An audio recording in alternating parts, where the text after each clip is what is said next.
Après 2 ans, loin de ma DVD Tech, mon précieux est de retour. Je tairai le nom de la personne qui me la bébarre, mais je lui garde un chien de machine. Attention à tous ceux à qui j'ai prêté des DVD qui ne sont pas revenus. J'arrive. Messieurs, dames, bonjour, j'espère que vous avez la pêche et que la vie vous traite bien.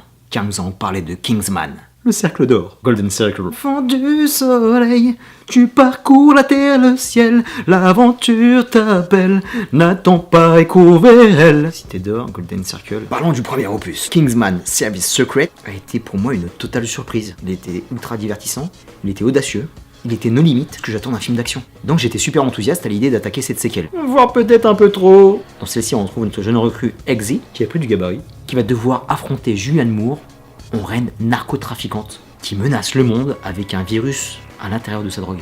Arrêtez de vous droguer les gens. No drugs. Qui va éradiquer la surface de la Terre. Elle est sympa elle. Les agents secrets de la couronne, après moult péripéties, vont avoir fort à faire. Pour cela, ils vont faire une team-up complètement folle avec leurs cousins américains, les Statesman.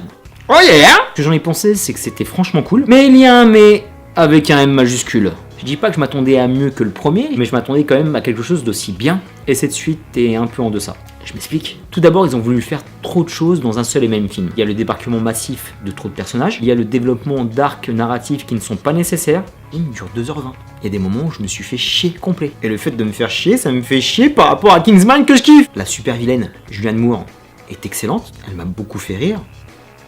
Elle maîtrise complètement le clown de situation, un personnage à contre-emploi par rapport à ce qu'elle joue d'habitude, mais pas une seconde.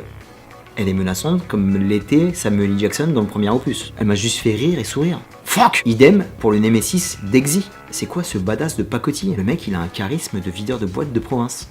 Désolé pour la province. Franchement, il y avait mieux à faire sur ce casting. C'est pas les mecs vénères qui manquent à l'appel. Faites un effort, hein. Et oh là! Et j'ai trouvé l'ensemble super mièvre, à commencer par le personnage d'Eggsy, qui est ultra édulcoré par rapport à ce qu'il était dans le premier. Quand on pense à sa trajectoire, c'est un lascar de North London, qui devient un agent secret doué, dévoué et courageux. Ça passe crème. Et tout d'un coup, dans cet épisode, on le retrouve bien trop adulte. Et le pire dans tout ça, c'est que c'est un gentil monogame qui est complètement amouraché de la Suédoise qu'il a sauvée dans le premier épisode. C'est quoi cette facilité scénaristique de merde? Qu'est-ce qu'elle fout là, la Suédoise? Elle est charmante, mais j'aurais préféré voir une autre meuf. Donc l'histoire d'amour ralentit complètement le délire. Et idem pour le plot de Colin Firth. Au début, j'avais peur de comment ils allaient la ramener par rapport à ce qui s'est passé dans le premier. Ça, c'était plutôt pas mal. Mais la trame dure des plombes. C'est pas possible. Et paradoxalement, les scènes d'action sont ouf. Voire plus ouf que le premier. Je pense à la scène d'intro dans la voiture par rapport au combat de fin, la technologie des nouvelles armes. J'ai trouvé ça aussi génial de développer Mark Strong, qui est un des meilleurs personnages secondaires du cinéma mondial. Il faut des Mark Strong dans tous les films. Mark, everyday. J'ai trouvé aussi superbe les Statesman. Ils sont vraiment chauds. Tout ce qui est autour d'eux, c'est mortel. Mais ça fait beaucoup de cons par rapport aux pros.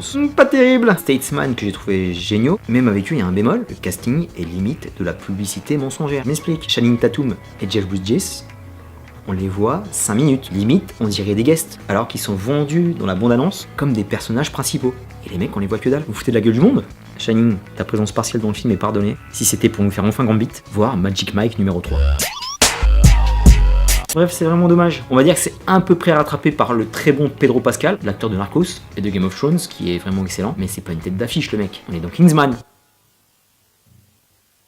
C'est vraiment dommage. Autre chose aussi qui m'a mis complètement dans la contradiction, c'est le décor. Surtout le décor dans lequel vit Julianne Moore. Elle est dans une jungle où elle a reproduit l'architecture des années 60. On se croirait dans Happy Days. C'est excellent. Mais le souci, c'est que Julianne Moore, pendant tout le film, reste coincée dans sa jungle. On la voit jamais bouger.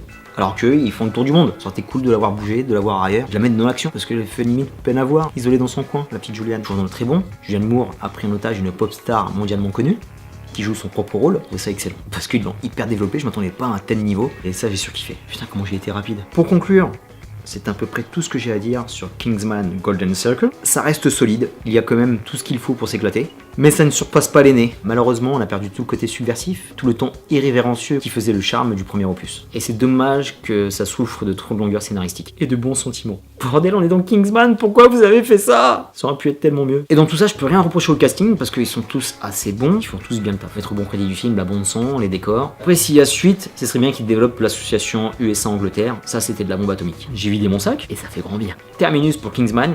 Je te dis à très bientôt pour une prochaine vidéo. C'était Rebeu des Bois Chronicles. Cheers!